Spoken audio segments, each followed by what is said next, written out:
Welcome to Diversity Conversations, where we engage in thought-provoking dialogue to identify leadership solutions to today's most challenging conflicts. Stream live each week, Saturday 9:30 a.m. to 11 a.m. Hosted by Diversity, Equity, and Inclusion Strategist and CEOs EricEllis and Tommie Lewis. Join us and add your voice to this engaging diversity conversation. Good morning, Greater Cincinnati, Northern Kentucky, the United States, and the world. My name is EricEllis, and I'm the president and CEO of Integrity Development Corporation. And I'm joined this morning with my brother. He's not here, but he is joining us remotely, Tommie Lewis. Tommie, how are you, sir? Doing well. Tommie Lewis, president and CEO of Make It Plain Consulting. Doing well, Eric. Good morning to you. Good morning, man. How's life? Life is good, Eric. Life is good. As some of you may remember, we have our youngest son, Bryce, who's a student at North Carolina A&T down in Greensboro, North Carolina. Yesterday, we woke up at 5 o'clock in the morning, jumped on the road, drove 7.5 hours, stopped a few times, and dropped his vehicle off at school, made a run to a restaurant, called an Uber to the airport, flew through Atlanta, and landed back in Cincinnati around 11:30 p.m. for the grand tour of cars, planes, trains, and everything else. And we're back this morning for Diversity Conversations. Man, Tommie, you are all over the place, brother. You've got so much energy, man. Just putting energy out into the world. You got to get it all done, right? Got to get it all done, Eric. And so that's only the tip of the iceberg, because we had to drop Bryce off, get him settled. He's running around today doing some testing because he's in biology pre-med. He wants to be a medical doctor, right? And so we got to get him set up today and tomorrow. And then on Monday, the wife and I get a vacation, Eric. Okay. Get a vacation. So we're going to take we're going to head off to Italy, take a cruise from Italy to Barcelona, from Rome to Barcelona, and enjoy some time away as best as possible. I am, Eric, going to try to disconnect. Okay. There's a lot of things going on. Right. I'm going to try to disconnect. And the transportation folks said that we have excellent Wi-Fi and connectivity. And that's the last thing I wanted to hear. But we'll be involved, we'll be engaged, and stay connected. How about you, Eric? Tommie, things are going well, man. I'm enjoying life. I'm enjoying my 4 children. Tonight, my wife, my youngest son, and my daughter are all going to the sneaker ball. I've been waiting on my invitation. Yeah. I said, all the young people going to the sneaker ball. My wife's one of the young people. You know, I didn't get my invitation. I got my outfit though. I got it all out, pressed, ready to go. Not exactly. No, I don't care anything about the sneaker ball. But it fills me with joy to see my wife hang out with her children and them be proud enough of their mom to want her to be out there with them. So that's a beautiful thing. Jillian and Judy went to the Delta's national convention and had a ball. It's like a shot of life back into Judy, just to be able to hang with her children. And so I've been enjoying watching them try to pick out their outfits, get the hair did, and all those kind of things. So that's a beautiful thing. Still, you and I are still enjoying what we do, making a lot of headway and progress. But man, these are difficult times that we live in, Tommie. As we talk about the essential or critical diversity conversations that occurred over the last week, I'll start. This was not a conversation that I was a part of. I was just observing sort of a National Geographic news program sort of on Hurricane Katrina. And if you've not seen that, Tommie, I would strongly encourage you to view that. It's literally shocking to see this story now because we watched that in real time. And I remember watching all the news stories that were talking about how sort of aimless and out of control the poor people of New Orleans were, and blacks out there just looting for no good reason. In the midst of this hurricane disaster, they're out there looting and things. And Tommie, what we saw was, I remember when they said in the, what's the dome called? Superdome. Yeah, the Superdome, they were talking about rapes were happening, violence, people getting mugged, no electricity and everything. And in reality, that wasn't really occurring. Right. And but everybody in there, many of them black, all they had a lot of times was a radio. So they were hearing these news stories on the radio and even passing them on to other people in the Superdome. Like, hey, watch out for the restrooms. I heard there's been some rapes. What? We didn't hear it from nobody in here. We didn't see it nowhere in here. We just heard it on the radio. And the other thing that I saw, Tommie, was I saw the quote unquote looting. I remember how it was depicted. But what I saw here were people that were thirsty, that were hungry, that were starving, that were in wet clothes because they've been trodden through sludge and everything. Nobody's coming to save them. Helicopters are flying over them to pick up the rich people in the rich neighborhoods, and they're just leaving them. And so they were going into, so it was like an exploration, an adventure, you know. So a lot of the young people were sort of going, hey, mom, I know you don't have medicine. I'm going to go into, you know, Walgreens or CVS, and I'm going to get something. And then we'll come back with a buggy and say, hey, I got us some water, and I got us some food, some crackers. And I'm looking at that, Tommie, and I'm saying, wow. And the other thing I saw were a lot of these good old boys, man, that were out there just shooting. Because we made looting the big thing, it's surviving. That's really what it is. People are trying to survive. But we're calling them looters, and nobody's going to tolerate it. So now these vigilantes are out here shooting people, and they said it was like squirrel hunting. They had them all on camera. We never saw them during the time. But now we see that there was all these good old boys, self-deputized, going around just shooting people that are coming out of stores with underwear and socks. Yeah, we think about, thank you for sharing, Eric. And I know we have a wonderful guest with us today. But as you were sharing, I was thinking again about the R factor. E plus R equals O. So E is the event.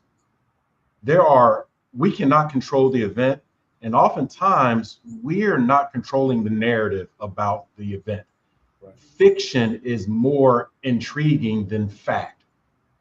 And so I would like to advise us and welcome our community when we are hearing some narratives. It could be visual narratives such as the television, written narratives such as news and print and posts, that we suspend judgment because we don't know how our R response will actually be in any situation.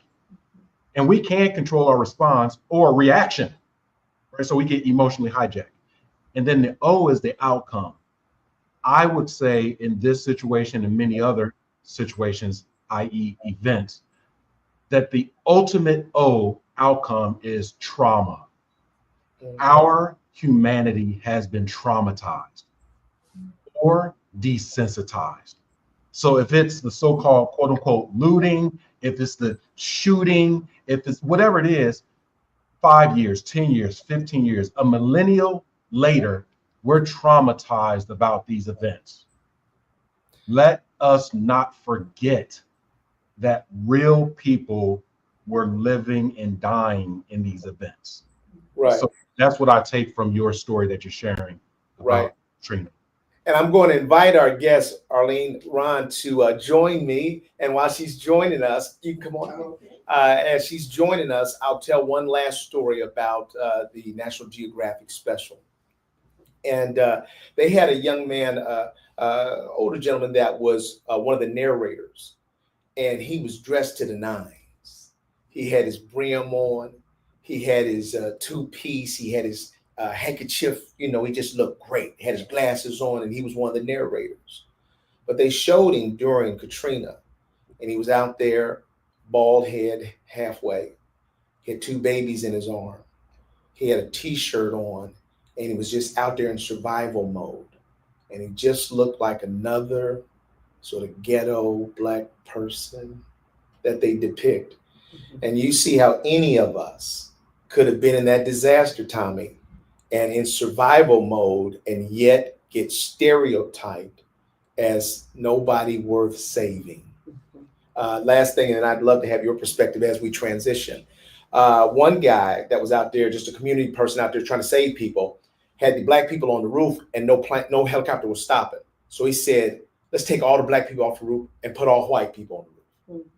And then the helicopter stopped immediately. And he just kind of proved a point. But it's just in desperate times, what kind of things will we do with what we're living through right now, Tommie?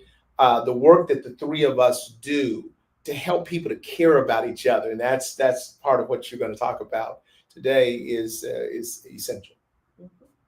Wow. Well, thank you for having me. And actually, I do have a perspective on Katrina, the aftermath of Katrina. I have one daughter, and she graduated college in 2013, and she went into Teach for America. And she chose to go to New Orleans. And she was given the grade level that corresponded with the children. Many of the children had lived through Katrina.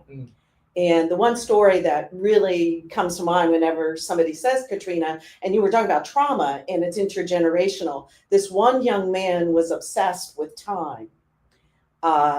His mother, he was in the house with his mother, and his mother was trying to save them and try to get someone to come help them, and no one came. And so the water's rising, and the mother says, I'm going to go to your grandmother's or somebody, somebody close. And she said, I'll be back by 10 or something like that.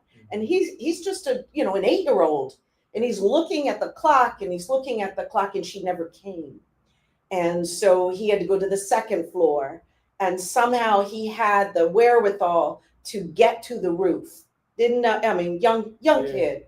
Yeah. And that's where they found him a couple days later. And so he's obsessed with time now. Don't tell this young man I'll be back in 10 minutes and don't show up, because he literally would have a breakdown in my daughter's classroom. And that was just one. That was just one student. Many of the students had other trauma that they're going to continue to live with. And the school system had gone bankrupt before Katrina. And so imagine after Katrina, they did not have the resources to help these young people. Now these young people are adults, and who knows if they are, still in that traumatic phase. So that's the story I always remember when I hear someone talk about Katrina. And I do know the special that you're talking about. I take a keen interest in that story and the continuation of that story. Well, I'm going to have Arlene introduce herself. She is a phenomenal consultant, facilitator, presenter, keynote speaker. She's worked around the world. She's a statistician, a researcher, but an amazing human being. And we are honored to have you join us as our first in-studio guest, community. She's certainly here for you to ask questions as we go throughout this process. But as we always do, I want you to start by introducing yourself to our community. And I want you to sort of go back a ways and sort of, how you grew up and that kind of thing, and tell them sort of who are the people and what are the experiences that have made you who you are today. Certainly. Well, there's one word that has come into our vernacular as consultants in this space, and that's belonging. And so I use that now as a way of introducing myself and sharing some of those key experiences. And when I have an opportunity to have a presentation, I have 3 or 4 pictures. And the first one is of me. I'm in 5th grade, okay? I was born in Philadelphia. My parents moved out to the suburbs. Who knows why? But I later found out that they were redlined. And so we lived in a part of town that was far below the economic level that my father, an engineer, could afford. But anyway, so I'm in my crushed blue velvet jacket, Okay. you know. We can see it. We can see it. It's 1969, Right. right? Right. And I'm there. I got my bangs, right? Right. Hair slicked back. I'm good. I'm Right. good, right? And I just remember that time in my life. Every day we'd eat breakfast together. My parents were big about, we start the day together, we end the day together. You could be mad in between, but don't bring that to the table. And my mother would say this to me. She would have advice for each of. My advice was, Arlene, when in Rome, do as the Romans do. And what she meant was, don't answer all the questions, especially not all the tough questions. Be a nice little girl. It's the 60s, right? Now, I love math and science, and I was good at it too. Right. Okay. And that's what she meant. She meant, you know, calm Bring down, it bring it down a notch, bring it down a notch. And then my father would turn to me and say, but Arlene, the Romans know you're not one of them. Wow. Two, you know, vital lessons. Right. When in Rome, do as the Romans do, but Arlene, the Romans know you're not one of them. And so that was my first understanding of belonging, trying to belong, you know, and then really understanding you can try as hard as you want, but you still don't belong, right? And I want to interject. So I was over at my brother's house last night. He's got a young man that I coached when he was coming up through AAU basketball. He's now a professional basketball player, and he'll be going to Japan. And he's 6'9", 6'10". I mean, huge, handsome young man. But he was looking at Shedeur Sanders' story, and how he fell from maybe going in the first 5 players to the 5th round because they think he's too arrogant, and certainly his father is. And so he was just looking at that and saying, how am I supposed to operate? You know, and he was feeling like completely constrained all the time, that if I somehow try to expose my full self, that's going to be too much for the others. And so I've got to sort of make myself smaller in order to fit. And he was just talking about how exhausting that feels. Yeah. And that goes to that piece of authenticity. I love that authenticity came into the vernacular, and I use the acronym CARE, and A is authenticity, and we'll jump to the second letter. That's okay. Right. But authenticity has to magnify or amplify, who you are in a way that helps you reach your goals, in a way that shows your values. What do you value? Your authenticity should amplify your values, your principles, who you are at your core, and I know that that's what my father meant, is that the Romans know you're not one of them. Right. So they know that you're going to have, they know you have the answer. Right. Okay. Right. Even if you don't share it. Right. Okay. Right. They know you have the answer. Okay. And so how are you going to work within that, Arlene? He challenged me. Right. So my father went to MIT. He did graduate work there. Wow. And I was old enough to be his assistant. Oh, He my. deemed me his assistant. Right. I could only have that job if I learned how to use a slide ruler. Right. Okay. Because it was because he had a calculator, and I wanted to touch that calculator. Right. He said you could only use a calculator if you know how to calculate. So I had to learn how to use a slide ruler. It was a couple years after the story I was telling you. And so I learned from him how to use my intelligence, my intellect, in a way. Now, every once in a while, hey, we just gonna have it out. Right. Somebody will say something, and I just can't let it go. Yeah. What was he navigating at MIT?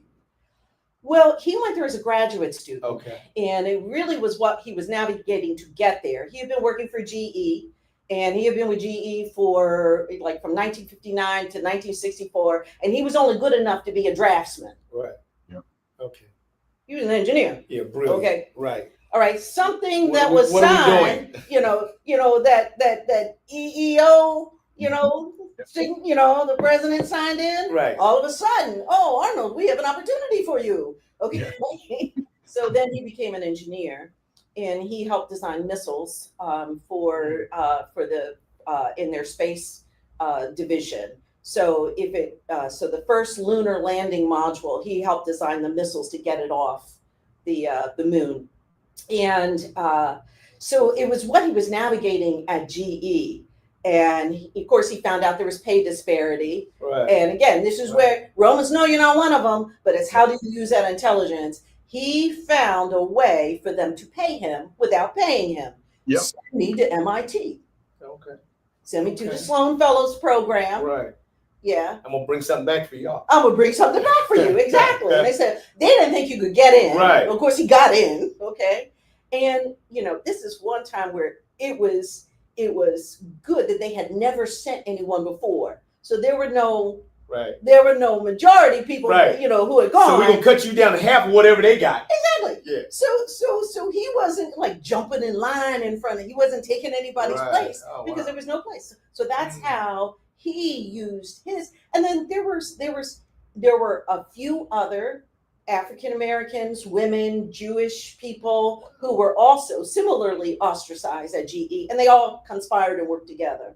Okay. So that's how we got. Once he got to MIT, it was one wonderful thing that I enjoyed about MIT generally is that it is about what's between your ears. Right. Horsepower.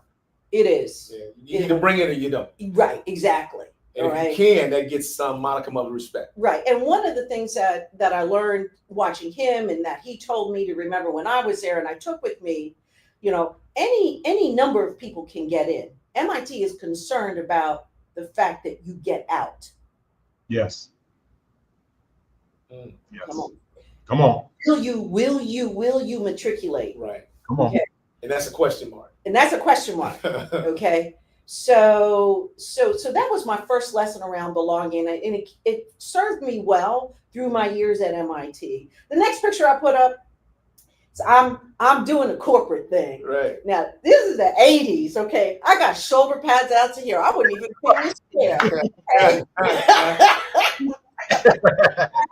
Come on, Arlene. Right.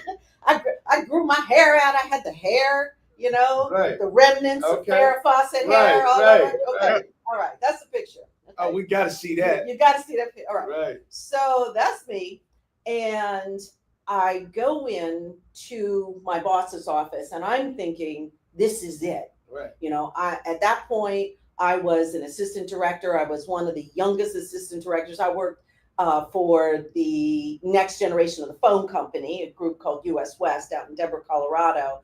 And I was on one of these huge projects to help redesign the telephony network so that we could carry wireless and data. Mm-hmm. So I had to know, you know, the technology, and then had to look ahead. And I had friends from MIT who were working on things that we needed to integrate into the technology. So I knew this was my time. Right. I get the greatest feedback. Right. So I'm waiting for the number. And I'm waiting for the title. Right. And my boss says, "Oh, well, thank you." And you know, we have that lunch next week. I'm like, whoa, what happened? Right. What happened? I became that little girl that my mother said I shouldn't be in class. And I said, wait a minute. Oh, wait. This is not over. This is not over. What about this? What about that? And this was the response. Oh, don't worry about all that right now. Yep. You're still newly married. Come on. You can still say that. And you're pregnant with your first child. Oh, yeah. You need to spend time with them. We got to protect her. You're pregnant with your first child. And your husband is up for a promotion. And I checked, and he's pretty much assured he's going to get it. So you're good. So I'm good. What's that got to do? Right. So you're good. That's shocking. Right. You're well placed. Right. Shocking. Right. Absolutely shocking. Yeah. Again, I thought I was belonging. I thought I belonged. I was contributing. We're one team. Right. Yeah, we're one team. Right. And in an instant, I realized I did not belong. I did not deserve the same treatment. Mhm. Yeah. So you navigated from that to Cincinnati. Okay. Yeah. So part of the promotion that my first husband was receiving, entailed moving, and we ended up moving to Cincinnati, and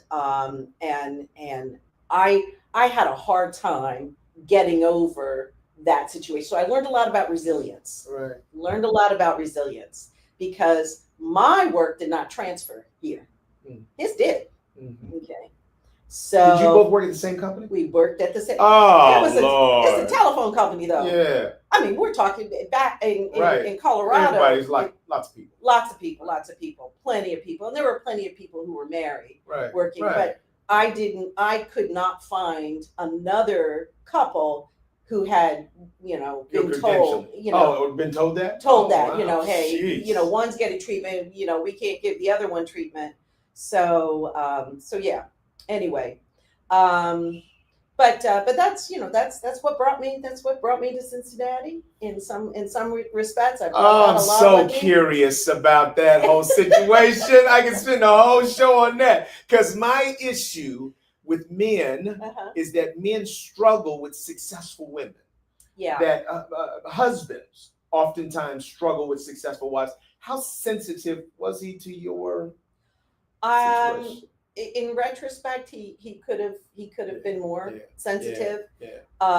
In retrospect, he did what he thought would be helpful, which was to give me a lot of pep talk. So it's like, too bad. I'm not the one who needs the pep talk.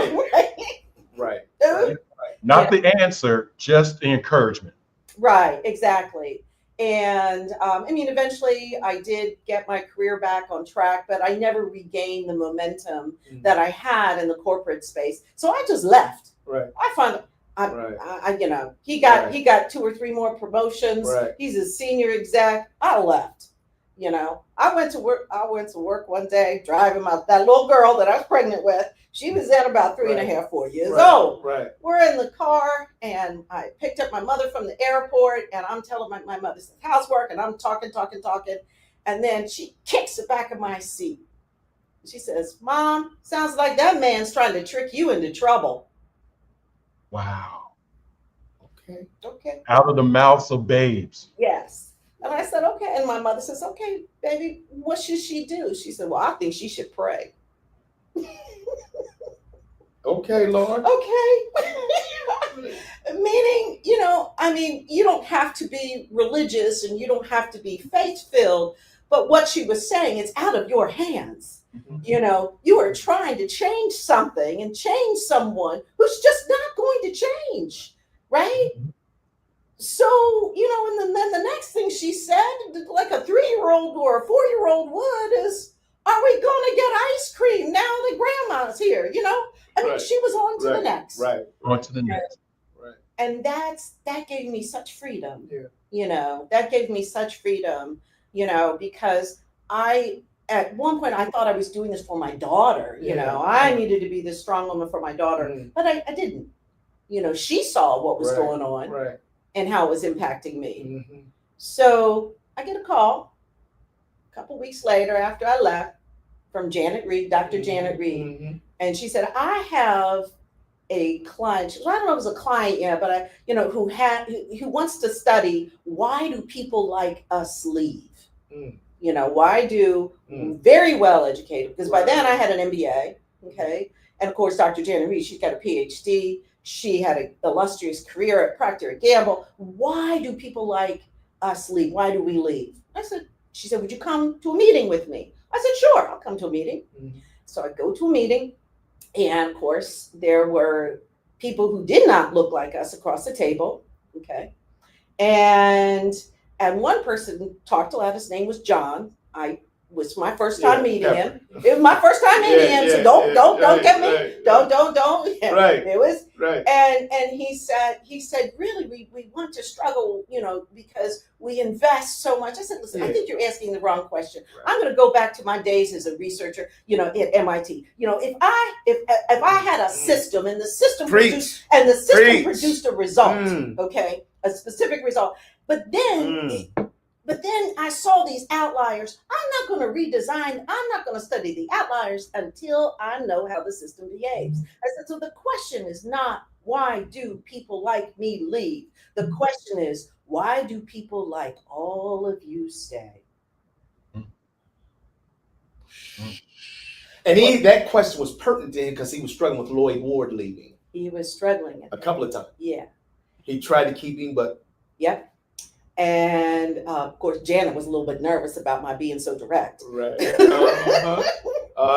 But that turned the conversation. That pivoted the conversation. Wow. We got the work, and from there, I started to feel like I belonged where in the work that I was doing. Right. So we launched a culture audit for Procter & Gamble. Then they wanted us to validate the results with other corporations. We started that work back in 2002. Okay. Right. Right. 2001, 2002. Civil unrest had just happened here. You got that. Yep. Right. And then we validated it, and then said, well, we need even further validation. You need to take this further. And so we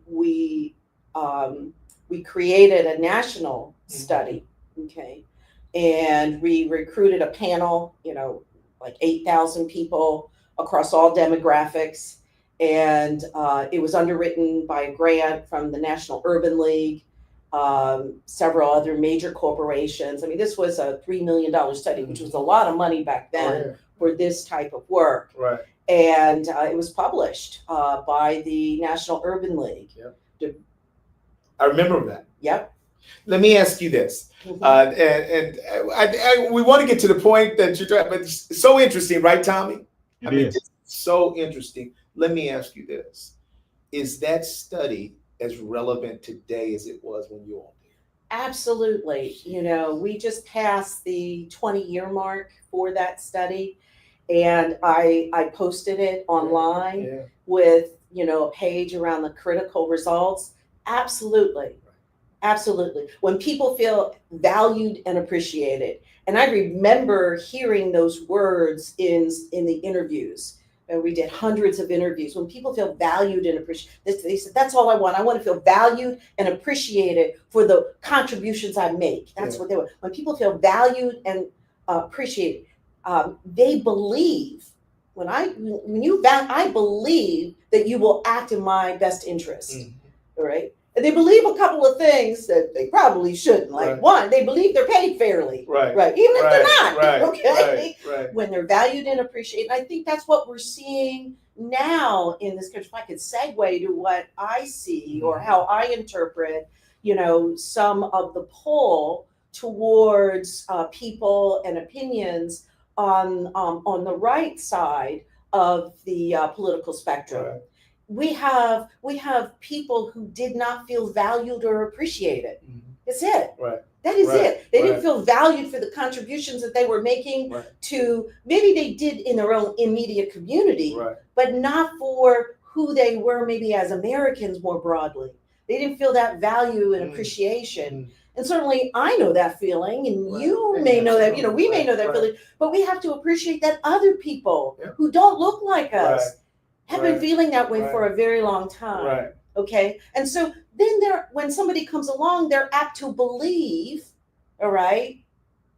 You say, I've gotten the short end of the stick. Nobody cares about me. And then somebody comes along and says, I care about you. Right. I care about you. I care about you. And they say it in a way that you can hear it and you begin to feel it. So you begin to believe other things.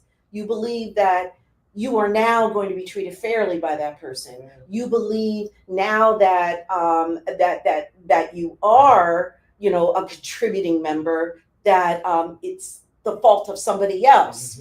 before. I mean, you start believing a whole lot of things. I mean, I Right. found out so much Right. doing that research. Right. See, I delved into some psychology and some other areas to help me interpret and understand what really came out of that.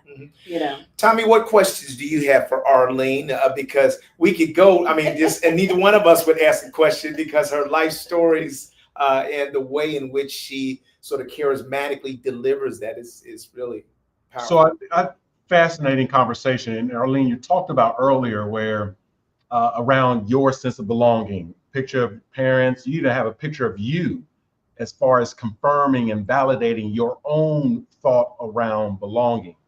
And my question is around, in this energy and spirit of being free, whatever that looks like for you, because Eric and I believe that we're free, right?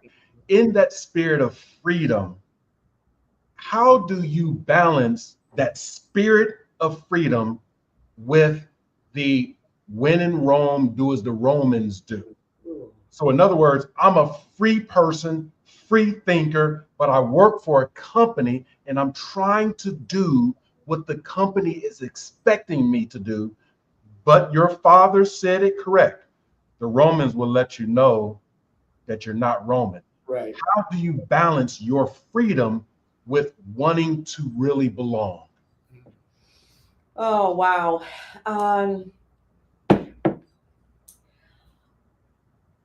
And I do get asked that question. And most times it's within the context of a person's situation. So I'm going to have to say context matters. Yes. Context matters in that situation. And I'll give you an example, actually 2 fresh examples.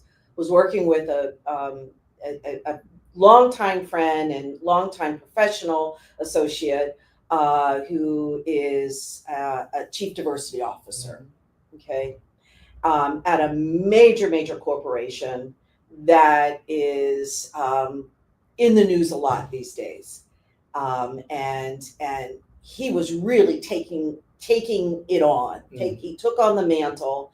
And even though in the press they were getting beaten up, and even in, within our circles, within our profession, oh, they've backed away. But here's a man who I know had increased his staff by 30% since 2023, since he started there. Right. So that's not backing away. Somehow Right. he Right. found a way to do it. Okay. He found a way to bring other C-level officers into the work, at least internally, even if they didn't do it publicly, internally, Right. they were showing up, okay, for his ERGs. This is a global organization, tens of thousands of people working for them. And finally, it just got to be too much. It got to be too much. Yeah. He's I'm getting African beat everywhere. American. Yeah. He's gay. He's married to a man, and he's like, listen, I can only take so much. Okay. Right. Yeah. And so context matters.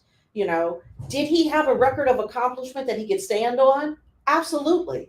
Right. Now, if he had not had that record of accomplishment, and if he had asked me, I would have said, maybe let's see how we can, keep you whole internally, Right. while you continue to build that platform. Because that platform is not just important to you, it's Right. important to the people that you're leaving behind. That's right. That's Okay? right. And if you're not there, it's unlikely to be done. Exactly. Right. Exactly. And I think that's where I say context matters. How many people are working with you on your side within the organization and within the situation? Right. Right? Because it can't be just about you. Right. When you sign up to work in an organization, Right. all right? Now, you're relatively independent. Right. I'm relatively independent. Right. You're relatively independent, Right. my friend. Okay. Right. All right. But when you're in an organization, Be suffocating. yeah. Right. So I say context matters. Mhm. Now, the other person, okay, she is in a situation, she's at a very well-known global financial services company, and her context is, I'm early enough in my career, I can go someplace else. Right.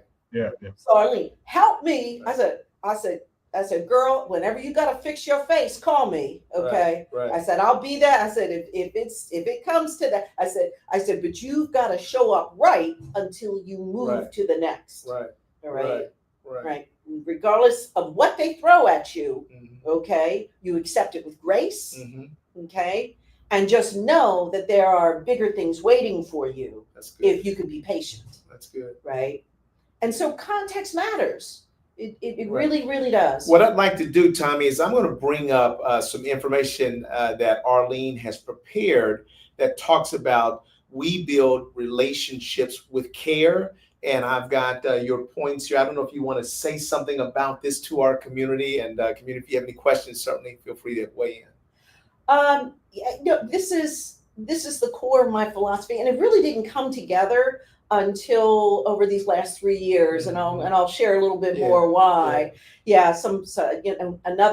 Another personal situation that led me to deepen my understanding of what relationships should be, how I should be building relationships, and that last letter in CARE stands for empathy. How empathy can be truly transformational. So if you want to go ahead and bring them up. Yeah. And so we'll start with the first one. Right. Curiosity. CARE begins with C, curiosity over assumptions.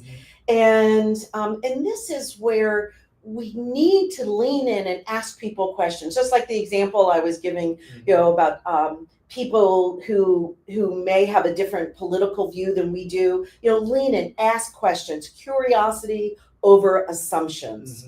Right. And I try not to use too many buzzwords, right? Sometimes, when we have preconceived understandings or notions, that's called bias, right? And so that says we're looking at the world through our lens. We need to see the world through the lens of someone else. So curiosity over assumptions, all right? So that's where we begin. And then leverage your authenticity as a strength, right? Understand what it is, right? But your authenticity should help you show up with purpose, right? Not distraction, right? All right, we got to the point where authenticity was the objective. It was like, no, no, purple lipstick, no, that's not. If that, fine, but it should. Your authenticity should show up with a purpose. I like that. It should amplify, all right? And your authenticity, oftentimes what people don't realize is when they're busy being authentic, they are crossing their boundaries. Right. Okay? Right. Then how do you rein that in? Right. And then they're crossing somebody else's boundaries too. Right. How do you rein that in? Right. Tommie, our guest last week, Charlotte Otter from Germany, was talking about this, and she was really encouraging. She's written this book, We Need New Leaders. And she interviewed 40 sort of diverse people around their life stories. And one of the things that she was talking about is being your authentic self. And there was a part of me that was saying, like, well, marginalized people would say, well, that sometimes is difficult to show up being my authentic self because, but you know what? Her point was almost, and I don't think she had seen it as clearly until we discussed it. She was saying authenticity is about the long run. It's not even about today and these people. That if these people don't buy me, then that probably means this is the wrong place. Be my authentic self, the genuine part of that. And that prepares me. As I do that, I prepare myself to find the right place for me to exist. And Eric, Arlene, I would agree with you as well. I believe that authenticity is absolutely a strength as well as a psychological necessity. Because if you're showing up as someone else, as a representative of your true self, it only takes, from a sociological perspective and a psychological perspective, it only takes a matter of time before that false identity becomes your reality. And so some of us get lost in presenting ourselves in ways that are palatable to other people. We find that in our own homes when the individual woman or the individual man, who are individuals before they come together, and then they lose themselves in the marriage, right? That's crossing They lose the boundary and So losing respect. it's that individual professional that goes into the workplace, their organization, and they lose themselves as being Roman, and they're not Roman. They lose themselves as being the company itself instead of a professional, an employee of the company. So when over time, after we have masqueraded as someone else, there is a psychology around imposter syndrome. There's a psychology around deficit model thinking and all of that. And unfortunately, that negative thinking creates trauma in and of itself, that it's difficult for us to be our authentic selves. As I heard in close here, I saw in the chat room where one of the commenters, Eunice, says, Arlene's always direct, referring to our guest, Arlene, right? Eunice, I like Eunice. I've known Eunice for almost 30 years. Eunice says if Arlene is not direct, she is not her. She's not authentic, right? So there's an expectation of Arlene's directness, not being mean, not being abrasive, not being disrespectful, but just being direct. And as Arlene is authentically direct, she sets the expectation for people around her, right? Particularly when it's couched with love. This is being direct because I love you, not being direct because I want to tear you down. Again, authenticity is the freeing remedy, right? It is the recipe to be free. Yes. Because we can only truly be ourselves, and it hurts us to try to be someone else. Oh, it does. And I'm going to move to the R, but I just want to reiterate what you said there in the second sentence, because you said sometimes, okay, show up with clarity and purpose, but then you said express your true self without crossing boundaries or losing respect for others. And I think that's I've made mistakes. So sometimes being authentic, when I step over a boundary, then I have to sometimes say, whoa, I went too far, and I now have to apologize and make adjustments. So this is not about me getting up every day saying, I'm going to take my full true self to the workplace and everybody's got to take it or leave it. You know, because that just doesn't work and it's not actually healthy. The R. The R, respect. Respect is a daily practice. It begins with listening, right, to others and being accountable. All right. Being I hold myself accountable to the belief that everyone, right, has the potential to contribute value. Now, they may not choose to, and then I can make another choice. But I have to have this belief that everyone has the potential to contribute value. Right. That's part of my authenticity. Okay. Right. Now I'll call you out. Okay. I'll call you out if you don't use resources wisely. My attention included. Okay. But still, I still hold to that belief, and every day. But when I talk about respect in a fuller sense, I've also learned, because you had said in your introduction, I've done this work on the ground, not in virtual reality, on the ground in I think now something like 27 countries, face to face. Face to face with people in places like Sri Lanka, or face to face in Singapore, or face to face in Shanghai. So face to face, and so we have to understand that respect is communicated very differently in different cultures. Okay, all right. Now here's the fun part. I love doing this. So we have two children. Okay, about the age of 4 or 5, like my daughter when she said, trick into trouble. Okay, we have two children. All right, they're playing in a room, and there's no adult present, and they're doing what kids do, pulling toys and books out and whatnot. Right. An adult that both the children know, okay, and respect and admire, the adult comes in and says, clean the room. Just a statement, clean the room. Child A looks at this adult and says, no, I don't want to, okay? Because I mean, they're 4 or 5, right. This is the fun part. Right, this is the fun part. Then the adult leaves and child A begins to clean up the room. Remember, there's another child there. Right. Child B, upon hearing, clean the room, child B nods in agreement and says, yes, okay. The adult leaves, child B does not clean up the room. Okay. Okay. Now, we each, I saw your response, and I think I saw your response, right? We each have a very, very clear gut level response, to these children, one is deemed acting out or, being bad or needing correction. Right. And the other child may be deemed as, okay, that's all right. We can work with that a little bit. So child A, okay, is learning that respect is not what you say, it's what you do. Yep. Right. Because after all, the measure of a good man or a woman is in how they perform and in their actions. Because actions speak louder than words. Right. Yes. And after all is well that ends well.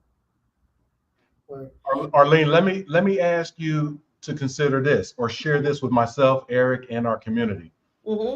Respect is a daily practice. Yeah. I get it, right? We must consistently listen, act, and hold space for perspectives beyond our own. What coaching, advice, counseling, direction might you give to someone who has listened to themselves and not realize that what they're telling themselves is hurtful or harmful to others by way of their behavior? In other words, the racist, the bigot, the homophobe, they may be listening to themselves daily saying, those other people are absolutely appalling, right? And so my speech is going to be hurtful. My behavior is going to be hurtful. My attitude, my energy, my spirit is going to be hurtful. But for me, it's good thinking because I respect myself. How do we help others who may very well daily practice respect for themselves and their tribe, and completely disrespecting and offending others? Yeah. That's a process. I think we have to, or when I have been in those situations, now I've been in every power plant in the state of Kentucky. I've been in every steel mill in this country, save one. Right. Okay. So I've been deep in manufacturing, in places, in remote places, right? I've been out on oil rigs. I've been in the oil fields down in Texas. And so you're sharing something that is very familiar to me, right? You're sharing a perspective and a behavior that's very familiar to me. And this is where I try to lean in and I try to go back to the first C, Curiosity. Curiosity, how can I frame questions that would right. help reshape this person's behavior. It's their behavior around respect. Right. Because that example that I was giving you were the behaviors that we exhibit around respect. Right. So child A, well, if it ends well, that's fine. Well, he's going to do the work anyway. That's fine. All's well that ends well. I can keep my views. He's going to do the work, even though I think he's an abomination. Right. All's well that ends well. But then, there are other interpretations of respect. And so, so how do we ask someone questions in a way that gets to that underlying value? And how do you want to live that value? Because and sometimes I'll try to discover if the person is a faith-based person. That can be helpful to understand what their faith is, whether they're Hindu or Muslim or Christian or Jewish. It doesn't matter. What, do you have a faith foundation that helps you better understand, or even if they don't have a faith, right. Right. Because most people that I've encountered, especially in the workplace, okay? And I work with people in the workplace, all right? So especially in the workplace, they do not want to, most people I've worked with do not want to be thought of in a negative way, okay? They may say they don't care, right? They may say that, but that may not really be where their heart is, right? You can think of me in a neutral way, that's fine, right?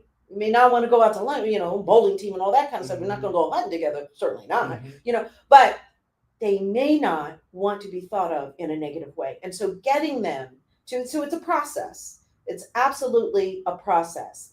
And that process begins with curiosity. So how do you feel when you're with your own people who are, how does that feel? And then the other thing is that when we delve more deeply into identity, and this is the part of authenticity that we forget about, our identity, we use the identity wheel, the diversity wheel. I don't wake up every day and say, oh, I'm a Black woman of a certain age. Today. Oh, no, some days I do. Okay. But most days, what do? I wake up. What were we talking about before the mics went on? We were talking about our kids, what is most important to your identity, right? And so oftentimes it's family, oftentimes it's maybe it is something, like for me, it's about my health. We talked about that earlier. It's about so I'm in year 3 of battling cancer, right? So I never woke up and thought about my health until 3 years ago. Cancer is completely asymptomatic. You don't have to think about it until one day someone says, you have cancer, and it's not a good kind. Now it's top of mind. Let me jump in here. Sometimes Tommie and I sort of take a time out and slow down the picture frame. Yeah, sure. And I want to speak to our community right now, those people that are watching right now, or those people that may watch this in the future, that are looking at Arlene and thinking, man, I'd love to be a consultant like her. I am sitting here and I'm watching you, and I'm not just listening to your words, but because she's in the studio, I'm actually seeing your deep expressions. When you answer questions, it's almost as if you are seeing what you're talking about. Absolutely. Now, a lot of people might be able to come up with the acronym CARE, but it's a whole different thing to live out the values and the principles that you're teaching. She's not just a consultant that studied how to be a consultant. She's a wise, integrity-centered leader that is believing the things that she's teaching. And I'm going to tell you that a lot of people that do the work that you, I, and Tommie do, they don't really want to be curious about other people who see things differently. They don't want that respect, which means listening. Maybe that's right where you went to. When Tommie asked you the question, your eyes went right to, how do I see this person and how do I respect them? And then we're going to get to I'm going to bring up this last thing. So I just wanted to mention that because that's so powerful to see that you're not just a theoretical consultant, but you're one who has the integrity to try to live by the values that you're talking about. And then you talked about the battle that you've had with cancer, and to see you here with such joy and laughter and hopefulness and optimism.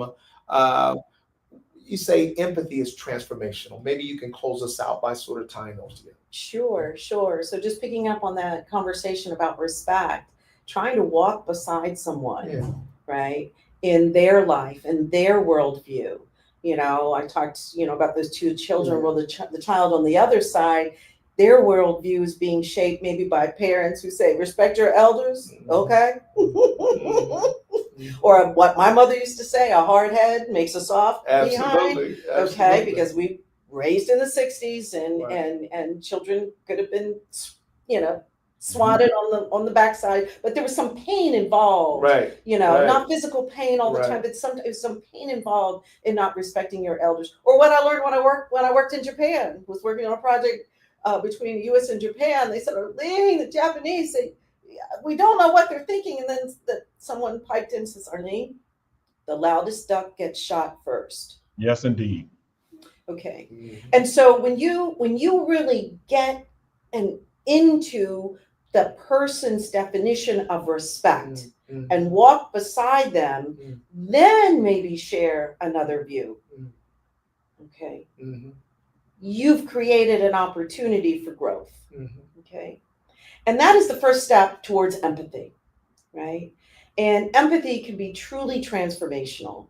And I say it's built on civility. And I know there's a lot of work now around civility, and I can talk about civility. Sometimes I'm asked to, but it's this compassion to really see through the other person's perspective. Now, you asked me before we went on air, you know, do I talk much about my cancer? And I said, I haven't until recently, right? Because I was observing it. One, I didn't know, you know, how I wanted to process it. I hadn't gotten to the place where my oncologist says, okay, I think you're in remission, right? And so I hadn't gotten the green stamp that I didn't need. So I had major surgery each of 3 years. I mean, major surgery, 3 years in a row. I had medications fail or produce horrendous results. That's a failure. So I had to try another one. So I'm finally on a stable course. So until I understood where I was, and that's the same thing. Sometimes people just really don't understand where they are, you know, in terms of how their opinions or perspectives are impacting the people around them.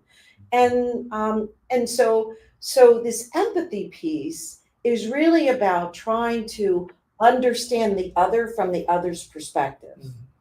Okay.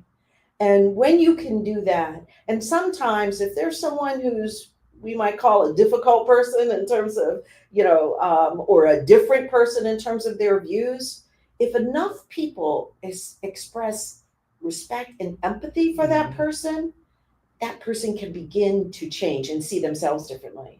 And at least maybe change their behaviors. You know, at least while I'm here at work, I'm going to be more accepting. I'm going to dial down the rhetoric. I'm going to, right? And so that's what I mean by empathy is transformational, right? Is that when you're willing to be inside with someone else, just sit beside them, it can transform you, them, and the relationship.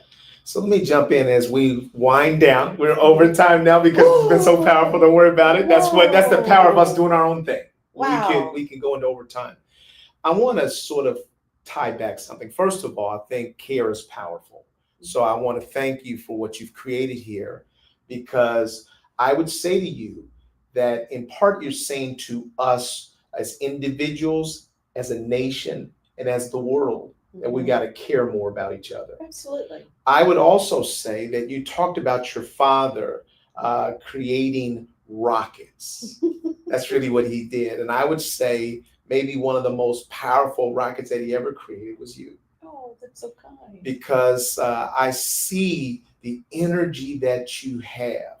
I mean, this is powerful. I mean, you are literally filling up this room with this belief that we have to care about each other. And I love seeing that in you. I love somebody who believes what they're teaching and what they're saying. And I see you as just a powerful force for good in a world that is in desperate need of that. So thank you for that message. Tommie, we haven't even scratched the surface. I'm pitching it to you, Tommie. We're going to pitch it back to you to sort of say one last thing, and then we're out. Go, Again, Tommie. It's absolutely a pleasure to meet, speak, and learn from Miss Arlene Rahn. I think that we all need to care, not just as an acronym, but as a behavior. as an actionable item. I think that it can be difficult at times to care, but caring like love, the more you do, the more you seem to have. The more you do love, the more abundantly loving you are. The more you care, the more you feel like caring, such that I don't care is not in your vernacular. Miss Arlene taught us this today. And this diversity conversation is shifting our perspective of how we see ourselves and see one another. Care about ourselves, care about one another, and care about the generations that are not even born yet. That's right. Absolutely. That's what we're trying to do. So I want to say thank you for allowing me to be privileged to be in the space to learn once again. I'll turn it over to you, Miss Arlene, for final words. Well, there's not much more I can say other than thank you, gentlemen, for inviting me into your space, your place, your home, your hearts, your community. It's been a wonderful experience for me, and I hope that we can continue the conversation. Absolutely. This has been powerful. Arlene, what Tommie and I have said, we've been doing this for 7 years now. How many episodes, Tommie? Nearly 360 episodes. Right. And so I'm going to say two things to you. Number one, Tommie and I have said that if nobody else in the world ever saw diversity conversations, we would still do it because of the joy that we have with each other. Yeah. But then God also showed me that what we're doing here is we are providing part of our legacy, an oral record of our lives, so that our children and our grandchildren, our great-grandchildren will be able to look back and see what Tommie and I thought about a whole host of topics, but also get the opportunity and the honor to see the people who we respected and valued and the messages that they had to deliver. So I'm so grateful that this session is going to deliver a message to our children, and there's nobody anywhere that can stop that or shut that down. It's there. This has already been stamped. And we're grateful to have you part of this. I do think you need a podcast. You are just blowing through the screen. I mean, you really are beautiful, but beauty that we ultimately have, it comes from what's inside of us. And then it sort of emanates out into the world. And so, community, we want to thank you for joining us today. And we want to invite you back next week for another installment of Diversity Conversations. Thank you all very much. Take care of each other. Bye now. Bye now.